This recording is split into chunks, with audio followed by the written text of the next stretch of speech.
Caramel. Caramel.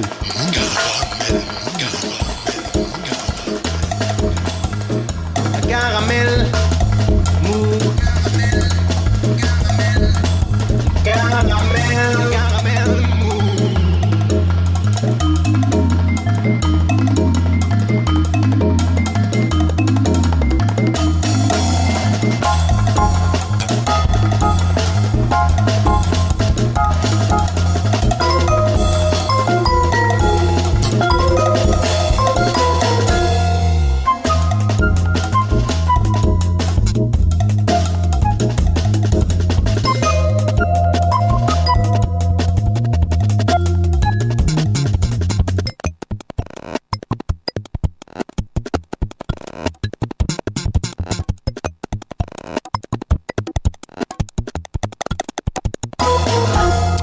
Alors que l'histoire des cagnottes sur Internet aura mobilisé l'attention pendant toute la semaine, alors faut-il ou faut-il pas soutenir les fracasseurs de policiers ? Faut-il ou faut-il pas soutenir les casseurs de manifestants ?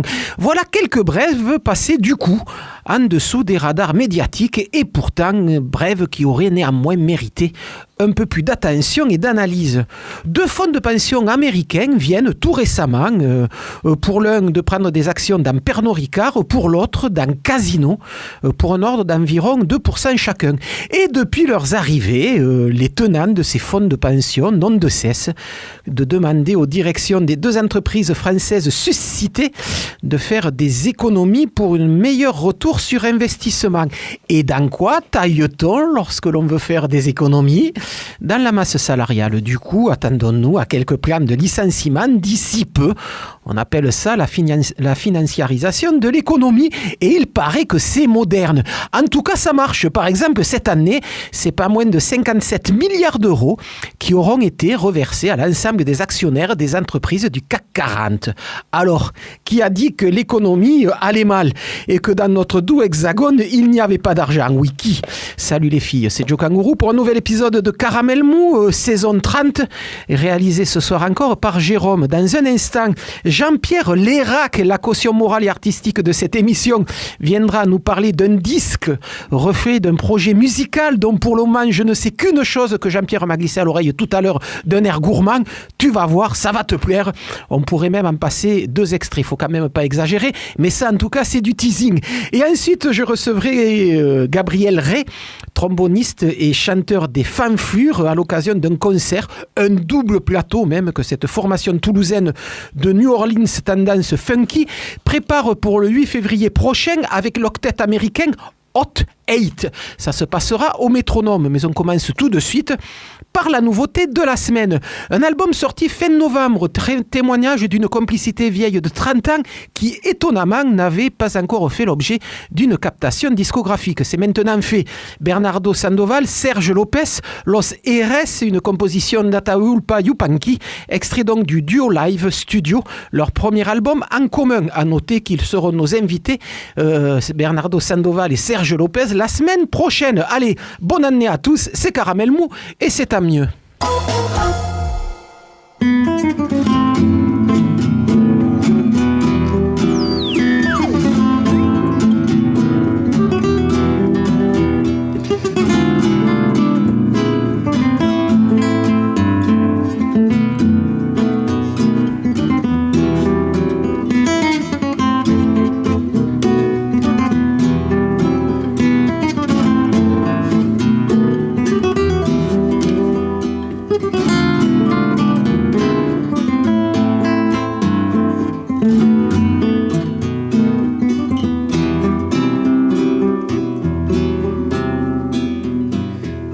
Demasiado aburrido seguir y seguir la huella. Es demasiado aburrido seguir y seguir la huella. Andar los caminos sin nada que me entretenga. Andar los caminos sin nada que me entretenga.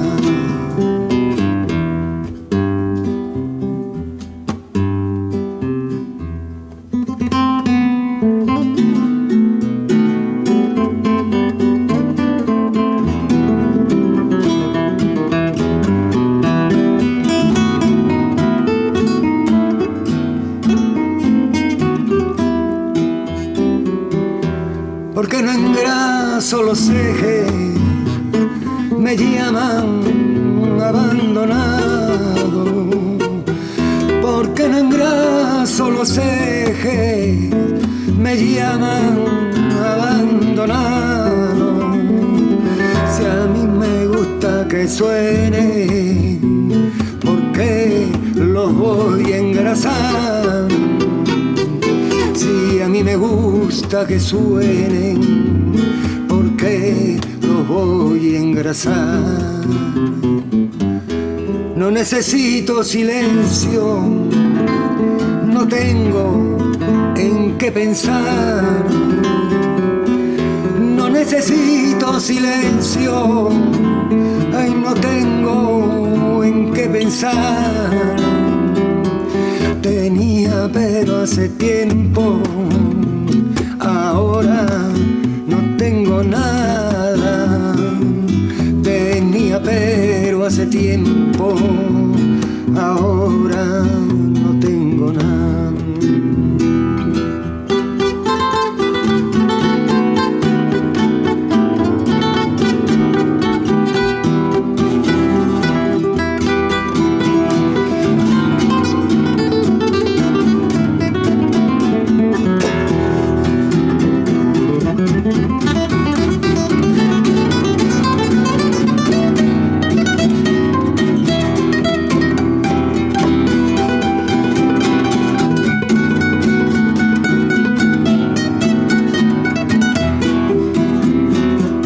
Razón tenía Yupanqui, ay, lo de ellos es criticar.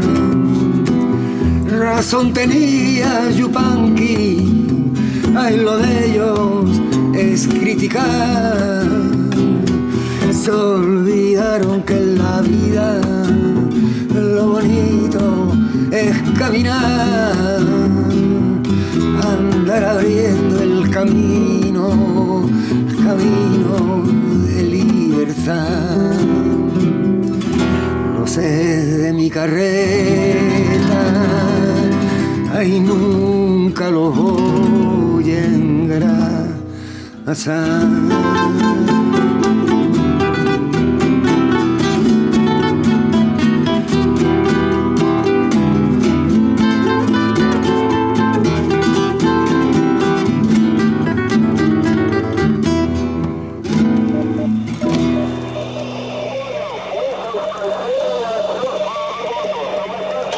Qu'est-ce que c'est? Caramel mou. Et ça, qu'est-ce que c'est? Cette voix dont l'accent triomphant perce à travers le grésillement de la radio. C'est Joe Kangourou, pardon.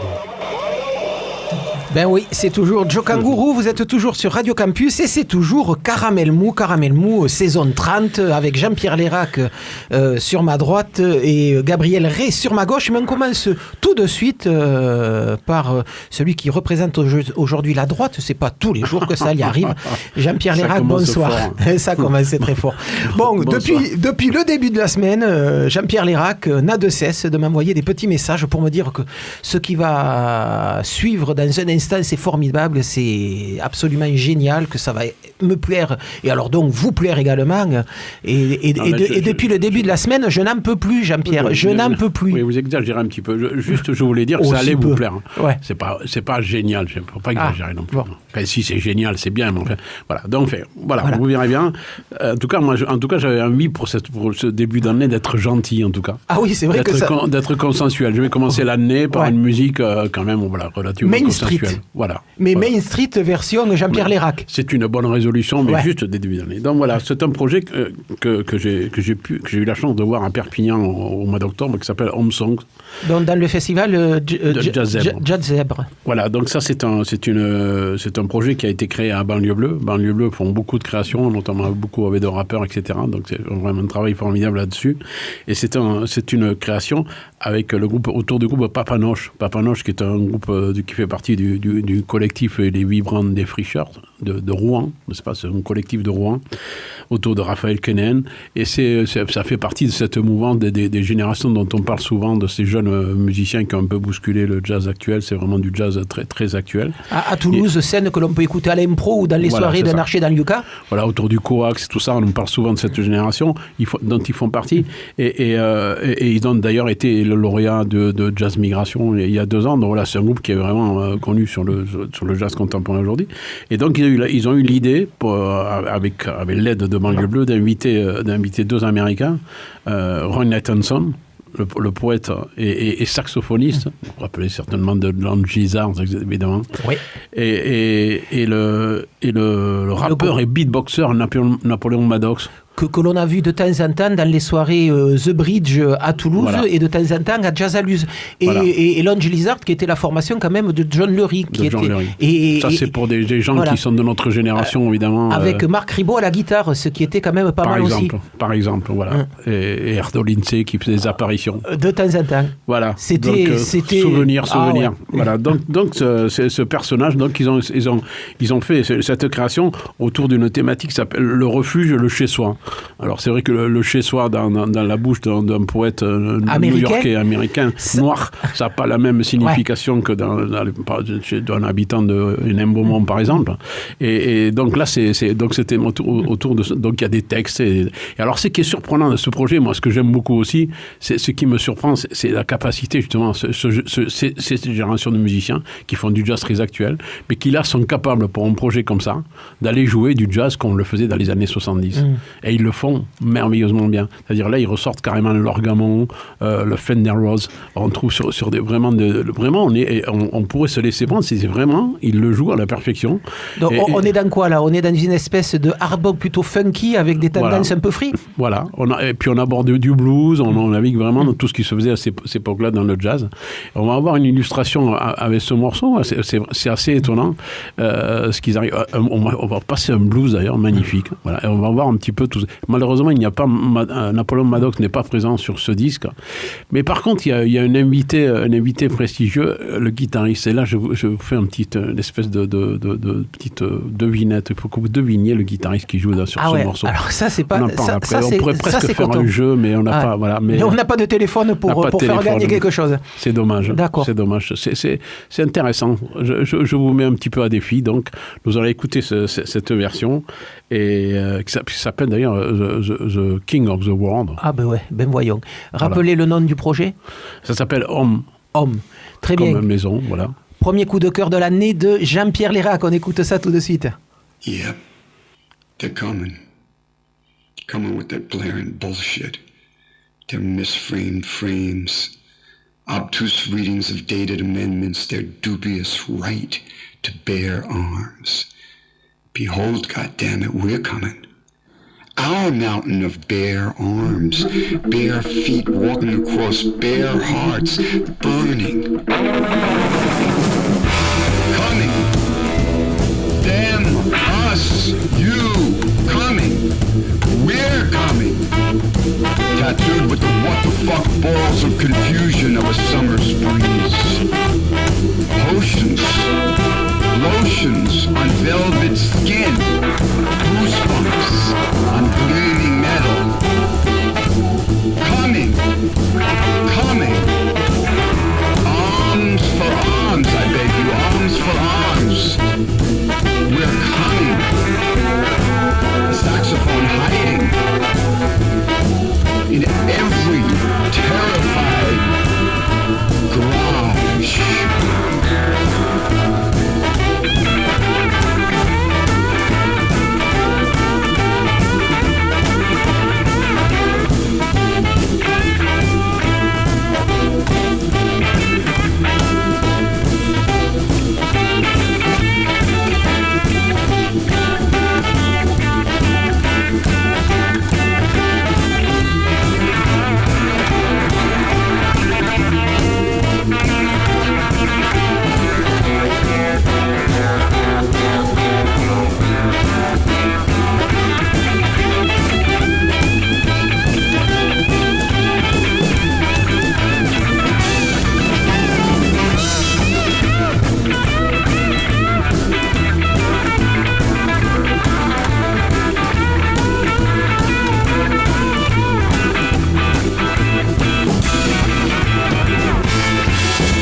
Voilà, donc projet discographique Homme, c'est aussi le nom de l'album, ça ?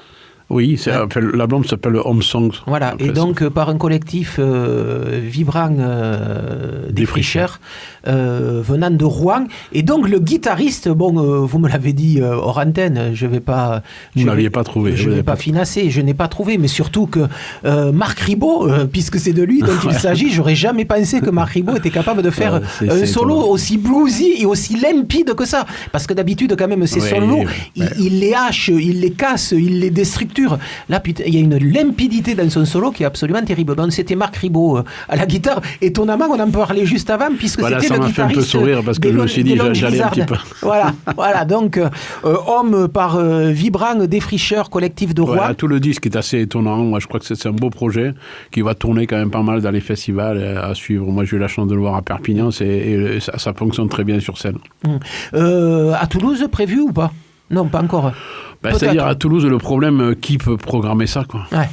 On peut faire un débat là-dessus, mais... on n'a pas le temps, on a autre chose à faire de plus intéressant aujourd'hui. Je ne vois pas qui peut programmer ça à Toulouse. Bon, bien, très bien. Ça pourrait être le pavé, mais on a d'autres choses à programmer, donc on pourrait à la limite, quoi. Mais voilà. Ça pourrait être le métronome.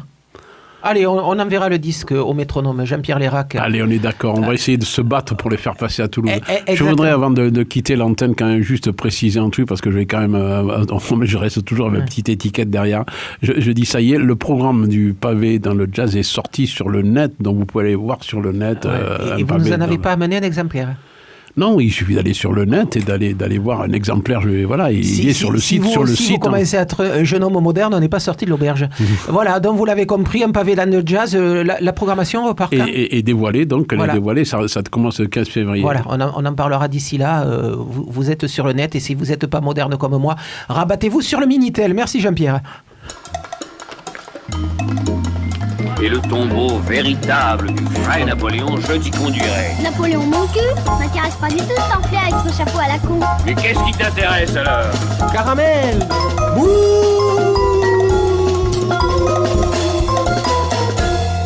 Oui, on va parler d'autre chose tout de suite avec Gabriel Rey, je le disais en introduction de cette émission, tromboniste, chanteur, compositeur et arrangeur de la plupart des morceaux des Fanflures, la formation qu'il drive depuis 4-5 ans. Mais juste avant, rebondir sur ce que vient de dire Jean-Pierre, vous nous disiez là aussi hors antenne que vous auriez participé assez largement au débat autour de où est-ce qu'on fait, où est-ce qu'on programme de la musique. Vous avez aussi ce sentiment à Toulouse que c'est compliqué pour les musiciens de jouer. Nous, de notre place de spectateurs, on n'a jamais cette année eu autant de propositions musicales. C'est vrai que c'est pléthore. Chaque soir, il y a de la musique partout, mais vous, de votre côté, vous trouvez que c'est compliqué pour vous faire programmer ? Eh ben, bonjour à tous, déjà. Gabriel Rey. Autrement dit, Gabi. Oui, c'est pas facile à Toulouse, quand même, je dois dire. Il y a, on va dire que certaines musiques ont de quoi être représentées, mais dès qu'on passe une musique actuelle, des sons un peu forts, ou des jauges un petit peu plus grandes que 100 personnes, vraiment des lieux de concert, je dirais. En gros, le café-concert, le bar, le duo, guitare, tout ça, il y a pléthore, il y a de quoi faire. Les bars sont très demandeurs, les gens sont contents à l'apéro.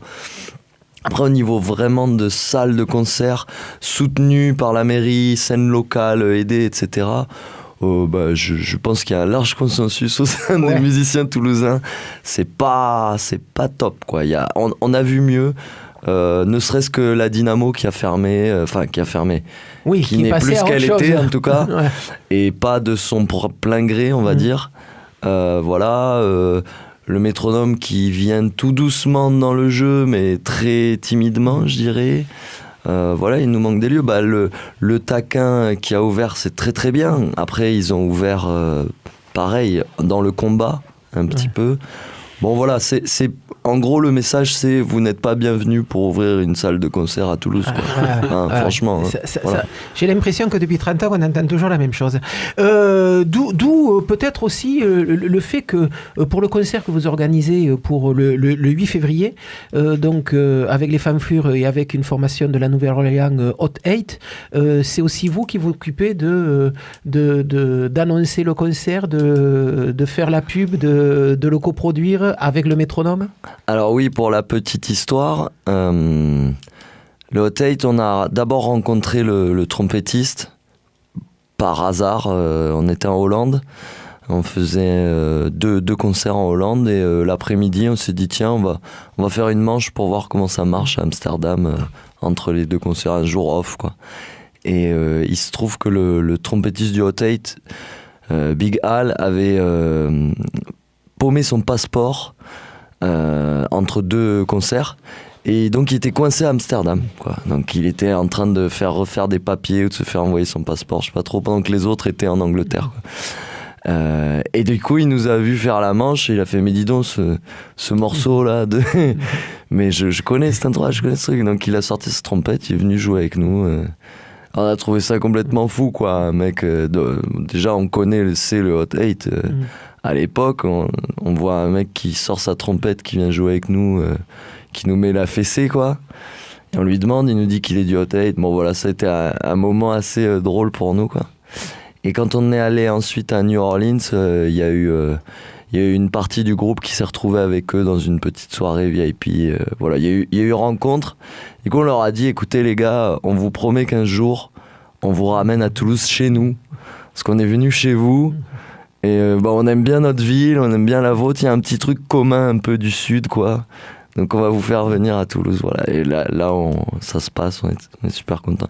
Voilà, on organise le truc avec le métronome. Voilà, et on parlera justement de cette obligation, de cet impératif pour pas mal de groupes toulousains dès qu'ils veulent jouer dans la ville rose. Donc chez eux, devant les copains, devant la famille, devant tous les gens qui les connaissent, ils sont la plupart du temps obligés de coproduire. Et on essaiera de voir dans le courant des 3 quarts d'heure qu'il nous reste, voir qu'est-ce que ça veut dire aussi faire une coproduction. C'est pas simplement que mettre son nom sur l'affiche, ça veut dire aussi qu'il y a des risques financiers derrière tout ça.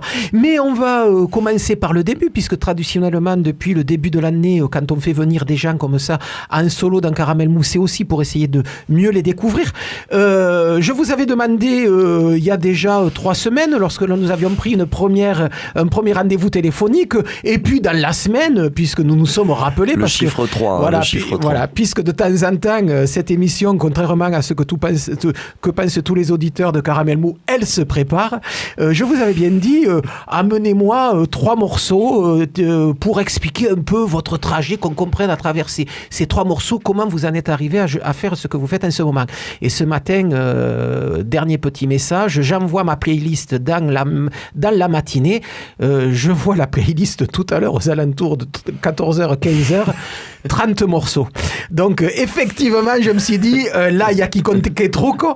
Et donc, on va pas passer les 30 morceaux, mais c'est pour dire qu'on va piocher allègrement dans cette liste parce qu'elle est vraiment très, très fournie. On en citera d'autres qu'on n'écoutera pas, mais je dis quand même, bravo, Gabiré. Ce coup-là, c'est assez formidable. C'est quoi ? C'est vraiment l'impossibilité de pouvoir dire, mon trajet, il est marqué par ça, mais il y a tellement pléthore que c'est difficile de choisir. Ce qu'ont réussi tous vos petits camarades. Hein. Très honnêtement, c'est avant tout... j'ai confondu 3 albums et 3 morceaux. Ah ouais, d'accord. Pour être très honnête. Ouais, ma fille, il y a quand même 30 albums. Et ensuite, qui peut résumer son trajet ou sa vie en 3 mots, en 3 sons C'est quand même très très dur. Je pense aussi qu'inconsciemment ça m'a paru trop dur. Bon, ben c'est très bien. On accepte la raison. C'est vrai que elle est quand même assez valable. Allez, on va commencer par le premier. Gabriel Ray, sa playlist. Et le premier morceau qu'il voulait que l'on écoute, c'était celui-là. Johnny Dodds, donc ça c'est de l'ancienne, du vieux. C'est de la Nouvelle-Orléans, ça ? Ouais, complètement. C'était le clarinettiste de Jelly Roll Morton. Donc figure mythique et légendaire de la musique des années 10 et 20 à la Nouvelle-Orléans. Voilà, c'était le gars pour la légende, hein, je sais pas si c'est vrai, qui se proclamait inventeur du jazz, auto-proclamé. Jerry Roll Morton. Jerry Roll Morton. Et c'était une sorte un peu de Duke Ellington de l'époque, quoi, du New Orleans, quoi. Il avait un orchestre qui drivait, il était pianiste.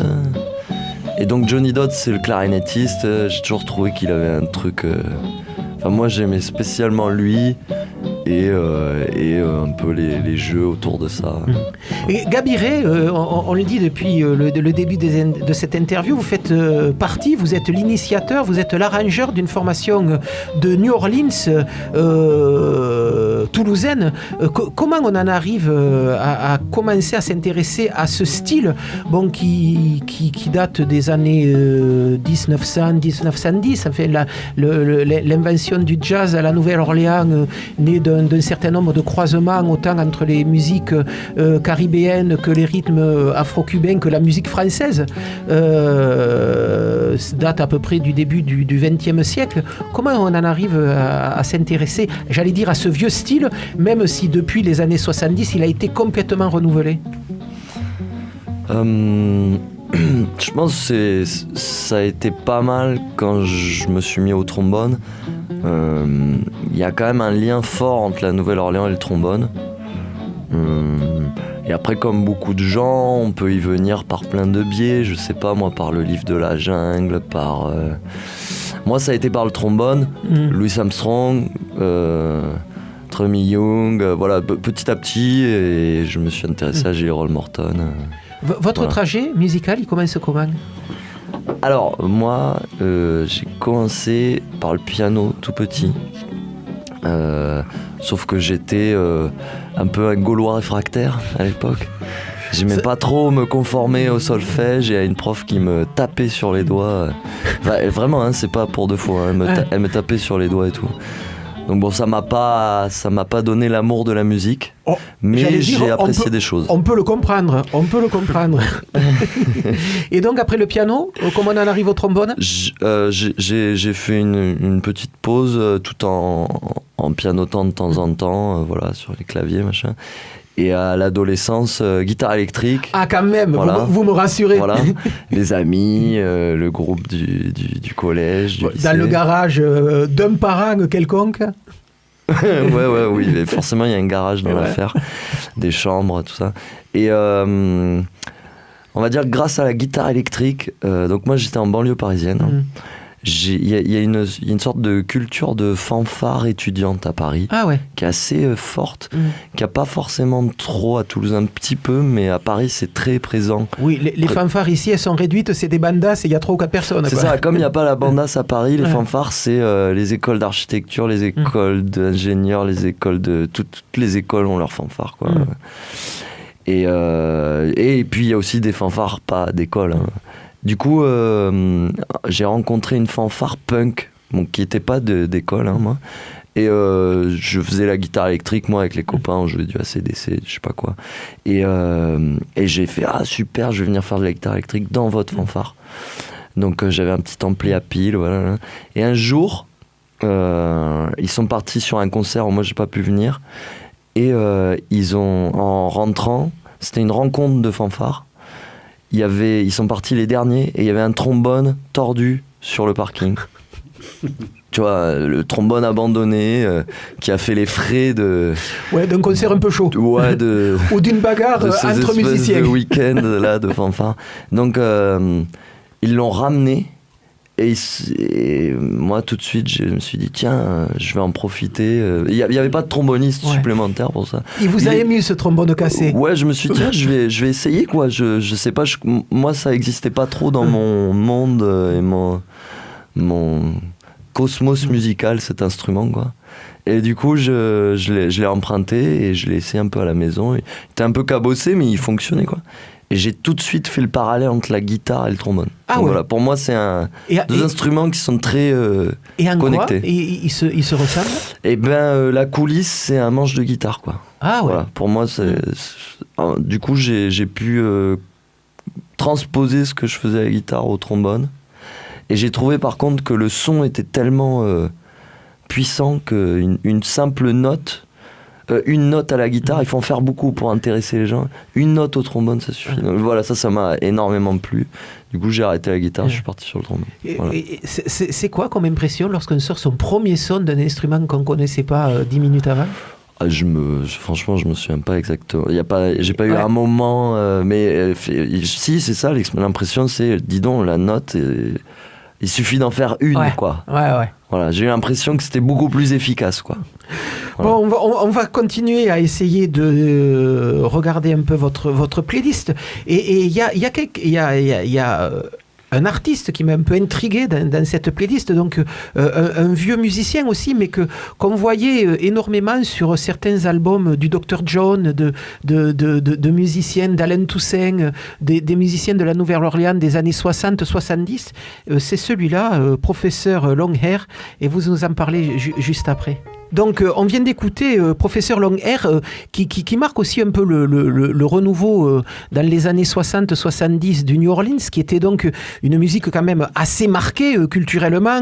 Dans votre playlist, entre John Dodds et Professeur Longhair, il y a aussi Fats Domino, il y a aussi Louis Armstrong, donc plein de gens qui ont marqué cette musique de la Nouvelle-Orléans, mais en la laissant sur son côté peut-être marching band, carnaval et compagnie. Et puis, le Professeur Longhair, c'est aussi une tentative avec les Meters, dont on va parler aussi en même temps, de peut-être essayer de reconstruire une musique à la Nouvelle-Orléans qui va avoir aussi du côté du funk et de musique chaloupée comme ça. Ouais, je trouve que Professeur Longhair, lui, il accentue le côté caribéen un peu du son, tropical un peu, quoi. Disons que c'est un aspect, moi, de la Nouvelle-Orléans, avant d'y aller, que je réalisais pas, quoi. Ouais. Et une fois que tu arrives dans le climat moite, ce genre de rythme, voilà, le côté caribéen, en fait, t'es pas loin t'es dans le golfe du Mexique, il y a Cuba qui est pas très loin, la Floride, c'est l'état voisin, enfin... Voilà, il y a une influence claire des Caraïbes. Oui, et puis l'influence espagnole sur la Louisiane, même si elle a appartenu à la France pendant très longtemps, est quand même assez évidente. Le dancehall, des choses comme ça, sont aussi des musiques qu'on a beaucoup écoutées à la Nouvelle-Orléans dans les 17 et 18e siècles. Peut-être. Nous n'étions pas. Il n'y avait pas de live Facebook. Et en tout cas, ce qui est sûr, c'est que c'est une ville qui a qui a créé ou vu naître, peut-être vu naître, des nouvelles musiques, quoi. Les métissages se sont faits souvent, et c'est un peu comme un cocon qui lance des essais, quoi. Par exemple, tu as cité Fats Domino, quand même. Alors, je sais pas si c'est lui ou quoi, mais l'esprit rock'n'roll, quoi, quand même, est pas mal parti de mecs comme ça, quoi, de Fats Domino. Et là aussi, musicien éminemment néo-orléanais. J'avais mis Ernie Caido. Ça, c'est aussi un grand. Il n'est pas forcément très très connu, je sais pas, en dehors, mais là-bas, il est vénéré, quoi. Ernie Caido, c'est. Et on va l'écouter tout de suite pour donner un peu une idée de ce que peut faire ce. Il a fait des tubes. C'est un mec qui ils ont lancé des tubes alors que c'était il y a un moment, quoi. Ernie Caido. Ernie Caido qui fait aussi partie de ces gens qui ont apporté un souffle nouveau à cette musique de la Nouvelle-Orléans. À cette époque-là, on parlait aussi des Meters, au milieu des années 60. Le premier groupe des frangins Neuville, avant qu'ils montent les Neuville Brothers.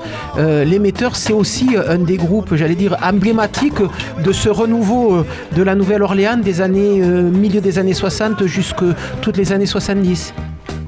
Ouais, les Meters, c'est vraiment la légende. Hein. On va en écouter tout de suite un extrait, on en reparle même juste après. Et c'est vrai que toute cette musique, il y a cette syncope au niveau de la rythmique qu'on va retrouver, donc qui est très marquée et qui est issue là pour le coup du carnaval. Mais le swing, il y a tellement le swing qui reste toujours présent, quoi. Tu vois, il y a toujours je sais pas, nous on appelle ça le 2 et 4 ou le backbeat ou je sais pas, mais le 2 et 4, dis donc ça, quelle prime dans les déjeuners en ville. Il y a une espèce de truc il est plus puissant que le reste. Ouais. Donc là, les Meters, je disais, un groupe assez légendaire à la Nouvelle-Orléans qui a vu le jour au milieu des années 60 et qui a déroulé jusqu'à la fin des années 70. Ouais, il a un peu créé ce... Moi, je sais pas s'il a créé, c'est toujours pareil. Il y a toujours plein de gens dans l'ombre. Et le gars célèbre, on dit qu'il a créé. Bon. Mais il a focalisé en tout cas. En tout cas, il a focalisé ce funk de la Nouvelle-Orléans qui est pas le funk de James Brown. Il y a un autre. Et voilà. Avec ce décalage et cette espèce justement de rythme un peu bancal de temps en temps qui fait que on se retrouve jamais sur le même pied, mais en tout cas on a envie de danser. Un troisième pied. Voilà, exactement. Avec quand même des choses qui viennent aussi du cajun. C'est vrai que on retrouve quand même dans les Meters des choses qui viennent du bayou. D'ailleurs, il y a un de leurs albums qui s'appelait Ça brûle dans les bayous, quelque chose comme ça. Fire on the bayou. Ouais. Mais vraiment, il y a cet esprit-là aussi qui viennent dans cette culture de la Nouvelle-Orléans, qui vient aussi des bayous. Donc une musique nettement plus folk, qui vient aussi des Acadiens, ça, du Canada. Je saurais pas dire. Tu vois, pour le coup, aller jusque là, je sais pas. En tout cas, il y a plein de métissage. Enfin, je veux dire, c'est à chaque fois qu'une nouvelle musique est apparue, elle vient des métissages, quoi. Et c'est une ville très créative. Et donc, ce qui est vraiment important, c'est de pas rester sur le New Orleans n'est pas le style des années 20. Voilà. C'est des dizaines de styles qui sont nés au cours du siècle, quoi. Elle a été très très créative en termes de musique, quoi. Puis il y a d'autres endroits dans le monde qui ont créé des styles de musique aussi. En tout cas, c'est un exemple à suivre, quoi. Créer autant de styles de musique dans la même ville, c'est quand même pas mal. Et c'est aussi pour ça qu'on vous a demandé de venir, Gabiré, c'est justement pour parler un peu de cette explosion musicale à la Nouvelle-Orléans, puisque vous êtes aussi allé avec les Fanflures à la Nouvelle-Orléans et qu'on va en parler aussi de cette rencontre et de ces rencontres que vous avez pu faire là-bas. La Nouvelle-Orléans qui est au croisement de plein de cultures. On parlait des cultures caribéennes, mais aussi des cultures cubaines, de la tradition du blues, puisque le blues était aussi très marqué dans ces régions-là. Les plantations de coton sont aussi légion tout autour de la Nouvelle-Orléans. Les musiques électriques aussi ont foisonné dans ce melting pot. Et donc, vous êtes parti il y a 3-4 ans à la Nouvelle-Orléans.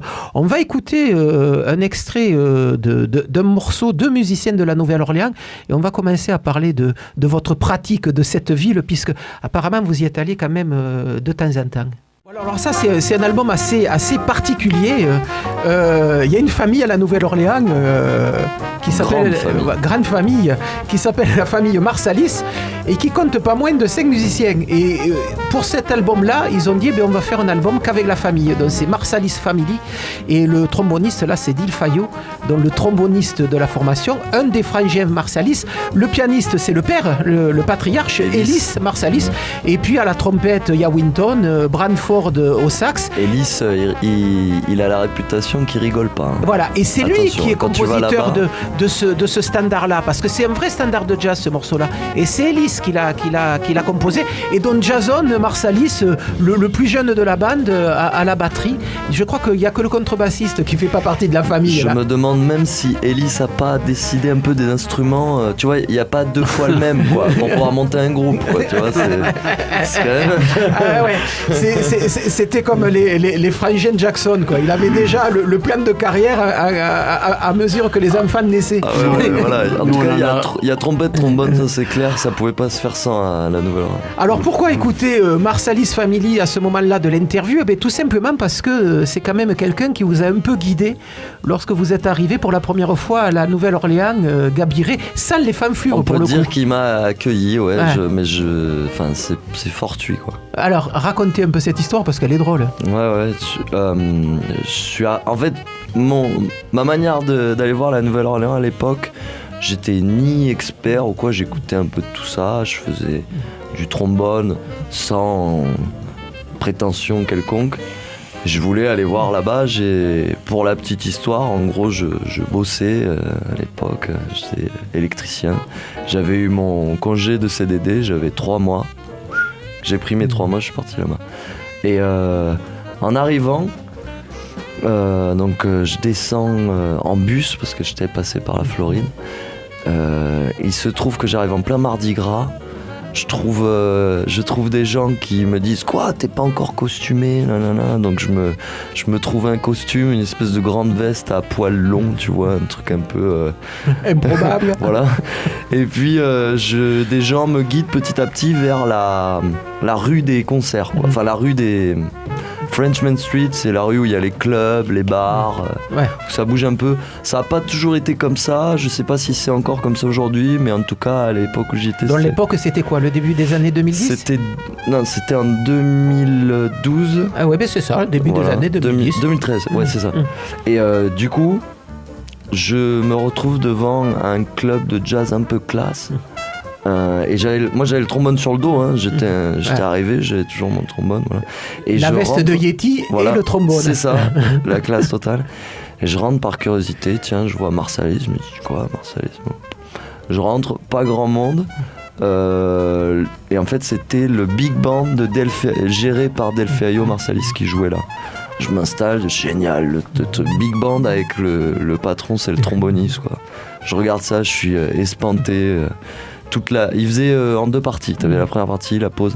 Toute la première partie, je me dis, waouh, c'est vraiment la classe. Je suis dans la ville, je vois des vrais big bands. Honnêtement, moi, à l'époque, j'avais pas vu tant de big bands. J'en avais vu 1 ou 2 fois, quoi. Et le mec vient me voir à la pause, donc Delfeayo. Ah, mais t'as une housse de trombone, dis donc. Tiens, tu passes par là, mais super. Tu veux venir faire un petit solo avec nous dans la deuxième partie ? Je regarde comme ça, tu vois, limite je tremble, quoi. En plus en anglais, tu vois, j'ai parlé, ça fait 1 jour que je parle anglais, quoi.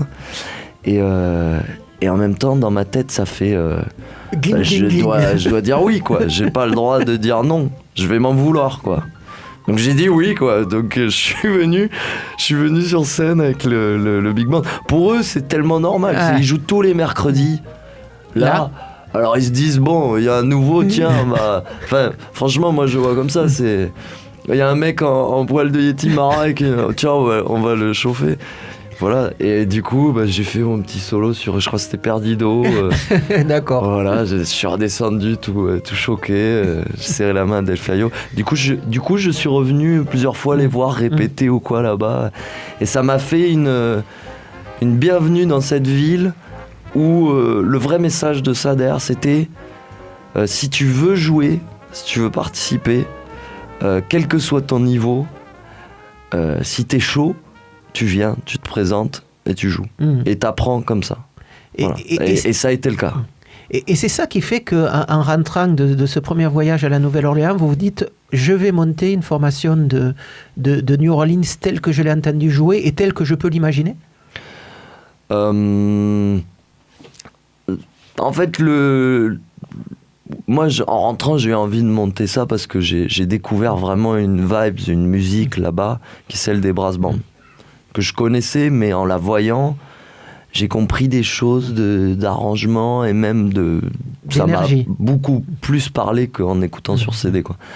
Mais après, là, par rapport à cette expérience, c'est pas à cause de ça que j'ai monté le groupe. Là, c'est plus... Je me suis dit, mince, là-bas, la musique, elle est ouverte à tous. Et un concert, c'est pas forcément un show fermé où il faut que tout soit parfait. La musique reste quelque chose entre musiciens, entre amis, et ouverte à tout le monde, quel que soit son niveau. Et ça permet en plus d'amener des gens à pratiquer la musique de manière professionnelle, alors ils commencent dans la rue, ils amènent leur trompette. Enfin, en gros, là-bas, c'est un truc continu, c'est un phénomène. C'est une école, quoi. C'est une manière d'apprendre la musique, de jouer devant un public, tout le temps. Voilà. Alors ça, c'est bon et c'est mauvais côté. C'est que des fois, c'est n'importe quoi. T'assistes à des concerts, c'est vraiment... T'as des mecs monstrueux avec des mecs qui commencent, tu vois. Mais ça tire ça crée de nombreux musiciens, quoi. Voilà. Gabriel Ray, on en arrive peut-être à justement les fanflures. On en parle depuis, on tourne autour depuis une trentaine de minutes. Dans ce groupe, d'abord à Toulouse, vous y êtes arrivé comment? Parce qu'on l'aura compris, vous venez de Paris. Ouais. Toulouse, c'est quoi? L'avion s'était trompé? Il y a pas besoin d'avion quand même. C'est pas si loin, Paris. Il y a eu un détournement en rentrant de la Nouvelle-Orléans. Direction Toulouse. Non, je suis arrivé à Toulouse il y a une bonne dizaine d'années, voire un peu plus maintenant. En gros, pour faire très court, ma famille est originaire du sud-ouest, quoi. Ouais. Donc ça a été un point d'ancrage. C'était du recentrage, comme on dit, du côté du stade de Toulouse. Ça m'a fait un centre qui m'a vachement plus parlé que ma banlieue, on va dire, en termes de vie, quoi. Ça a été très facile pour moi de m'acclimater ici, quoi. Et donc les fanflures, formation née vers 2015-2016. Les fanflures, comment c'est né ça? Alors, effectivement, en rentrant de Nouvelle-Orléans, de manière un peu hypothétique, j'ai commencé un peu à réunir des gens sans trop savoir où j'allais. J'étais ni musicien professionnel, ni sûr de ce que j'allais faire. Et petit à petit, c'est agrégé une sorte de brass band avec le début de ce que j'avais entendu là-bas, quoi. Voilà. Mais avant tout, des reprises, quoi. Pas de compos. Voilà. Et ça a marché très rapidement. Ça a plu aux gens. Et finalement, en fait, il n'y avait pas tant de groupes qui proposaient ça. Voilà. Donc ça a continué, du coup. Voilà. Et c'est vrai que depuis 3 ans, vous enchaînez quand même les concerts. Il y a quelques concerts à Toulouse. On vous voit quand même pas très souvent à Toulouse, mais ça ne veut pas dire que vous jouez pas. Vous jouez quand même pas mal aussi à l'extérieur de la ville. Alors oui, ça d'ailleurs, beaucoup de musiciens toulousains vous le diront. Hein. On l'aura compris par rapport à votre début d'intervention, voilà. Il y a déjà une demi-heure. On joue plutôt autour de Toulouse qu'à Toulouse. On aura compris que pour vous, la ville n'est pas très favorable au concert. Franchement, après, non. On a eu un bon accueil en Midi-Pyrénées, à Toulouse aussi. Et forcément, après, on commence à aller voir un peu ailleurs. Et même nous, on a cette envie aussi. Il y a une scène pour cette musique en Europe, puisque vous tournez, vous disiez que vous étiez aussi à Amsterdam il n'y a pas très longtemps, que vous tournez beaucoup en Europe. Il y a une vraie scène sur ces musiques-là. C'est que il y a une scène et il n'y en a pas en même temps. C'est une sorte de réseau. On est entre le underground et le jazz. Alors des fois, on nous catalogue jazz et en même temps, on n'est pas tout à fait jazz, quoi. C'est assez complexe. En tout cas, ce qui est sûr, c'est que les pays... Angleterre, Hollande, là on va aller en Allemagne ce printemps, on va voir, ont une certaine culture du brass band sur scène. Ouais. Je me souviens de ce brass band allemand, j'ai perdu son nom là, mais une espèce de conglomérat complètement fou, assez baroque, qui sortait des albums il y a une dizaine d'années et qui effectivement donnait un peu l'idée d'une pratique de ces musiques-là en Allemagne avec un public pour cette musique-là. Assez baroque. Il y a Mardi Gras Brass Band. Voilà, Mardi Gras Brass Band. Ouais, c'est vrai que c'était aussi une fanfare allemande complètement déjantée. Et qui donnait une idée de ces pratiques-là. En France, c'est pas qu'on l'a pas, c'est juste qu'en France, on a... Et c'est aussi un avantage, il y a d'autres pays qui nous l'envient, parce qu'on a une grosse culture du spectacle de rue. Ouais. Énorme même, je dirais. C'est le cirque, le spectacle de rue. Et en fait, la fanfare, traditionnellement, est là-dedans. Et après, il y a les trucs régionaux, comme ici, les bandas. Disons que dans le Nord, les fanfares de carnaval. Voilà, ou les fanfares liées aux mines, puisque c'est aussi une tradition ouvrière. Et donc, clairement, c'est quelque chose... la fanfare, c'est la rue. Et donc, pour des événements spéciaux qui ont trait à ça... Et après, du coup, nous, on a pas mal joué dans ce réseau-là aussi, quand même. Oui, et puis... franchement, il y a des gens qui d'habitude programmaient des bandas, on dit, tiens, on va changer. Enfin, c'était super. Voilà. Après, nous, là, depuis peu, on essaye d'aller un peu plus vers la scène, parce qu'il y a plein de choses sonores qu'on peut expérimenter sur scène, qu'on peut pas faire en rue. On veut pas renier la rue, parce qu'on adore ça aussi, tout le lâchage de sons qu'on peut faire dans la rue, c'est intéressant. Mais pour intégrer du hip-hop, des effets, c'est un plaisir de jouer sur scène. Et on a été donc cet automne en Angleterre et en Irlande, et ils nous ont tout de suite mis sur scène. Et on a rodé un petit peu ça. Et, au bout de, je sais pas, 10 concerts sur scène, ton 11e, il y a un truc, il se passe quelque chose où t'es à l'aise avec les micros, mais tu t'entends pas bien. Et, voilà, c'est autre chose, le show. Voilà. Et donc là, vous venez de sortir un deuxième album. Deux mots un peu sur cet album. Alors c'est notre deuxième EP. Alors l'EP c'est un mot, tout le monde n'est pas là-dessus. On a fait un album, c'est-à-dire que il y avait 11 titres. Dans ta face. Voilà. Et après on a fait 2 EP, c'est-à-dire qu'il y a que 2 titres dessus. Faudrait pas non plus que les gens prennent. C'est pas un album, c'est un premier jet quoi.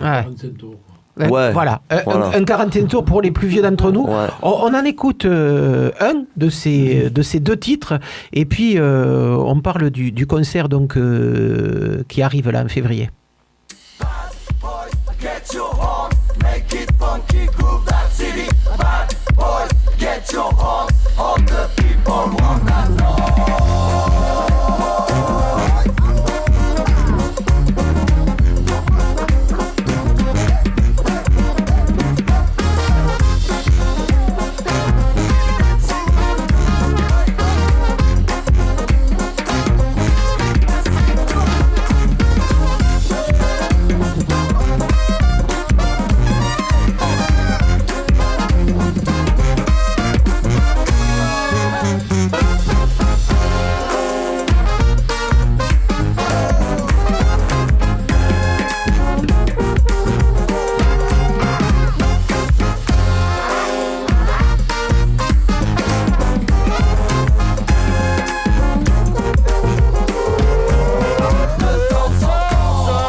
Circuler, y a rien à voir. Comme des moutons coincés dans le noir, on a appris à rester dans l'enclos, à parler poliment à ceux qui nous regardent en haut. La politesse est une façade à escalader pour voir la merde entassée de l'autre côté. Rien n'est plus violent qu'un politessien parlant calmement pour demander à tous de lui sucer le gland. Il serait temps d'y mettre les dents. Lâche la verbe ou un verbe le lèche. Moi je préfère passer pour un connard qui tire ses flèches. Je clame ma liberté d'expression, celle d'insulter les cons, d'être malpoli et véritable plutôt que de passer sous la table.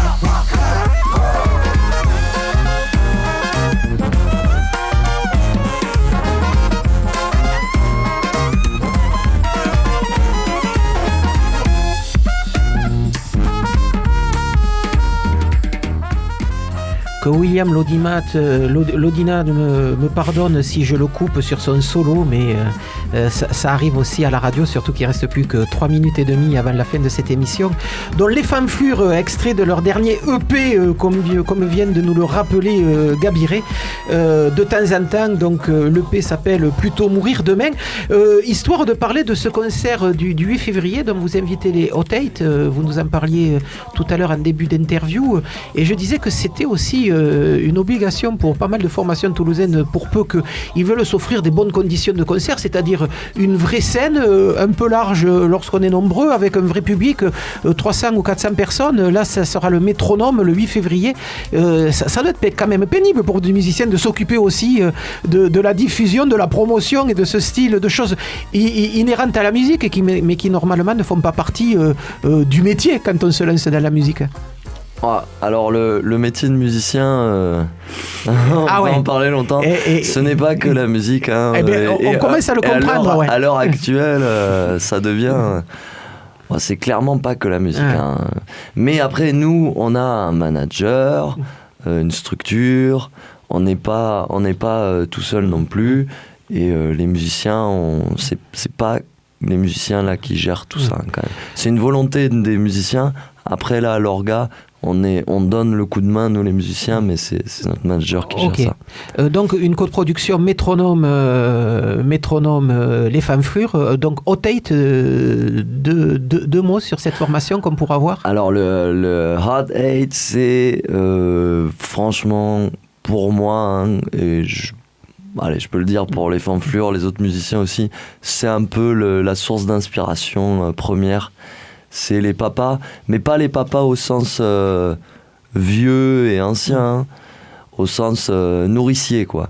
C'est-à-dire que si je faisais un petit historique des brass bands, je vais en profiter pour citer des noms. Il y a eu le Dirty Dozen qui a un peu cassé les codes du brass band trad. Ils sont partis vers des nouvelles directions, mais ils sont un peu restés dans un truc... Il y a eu le Rebirth qui, là, a vraiment amené le funk New Orleans, quoi, ce que moi j'appelle funk New Orleans, mais plein de gens aussi, c'est un funk du brass band, pareil, qui est pas le funk de James Brown, mais qui est pas non plus celui des Meters. Et ensuite, le Hot-8 a amené le hip-hop là-dedans. On va dire c'est la troisième étape. La troisième étape, oui. Sans faire un groupe de hip-hop, ça reste funk New Orleans. Et du coup, on se retrouve avec un truc très actuel et qui garde la tradition.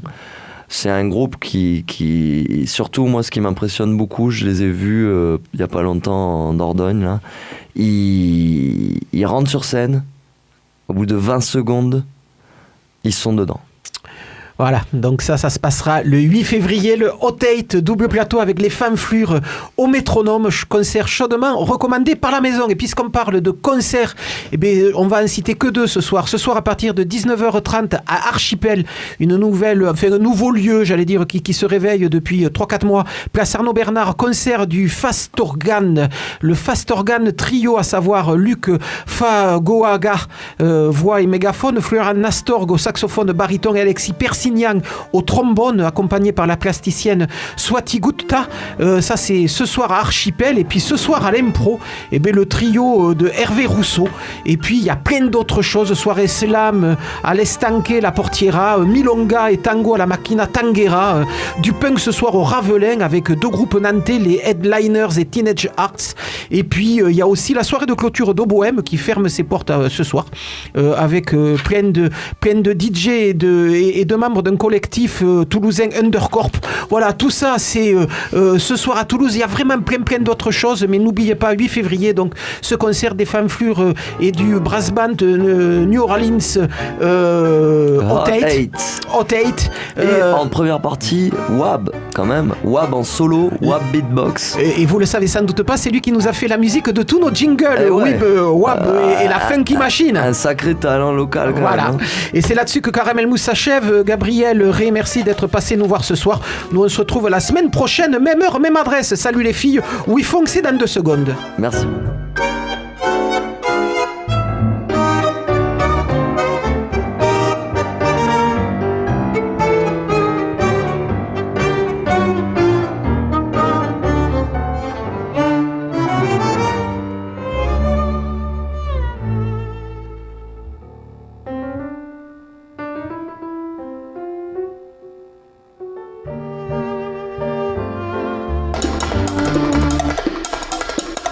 Caramel.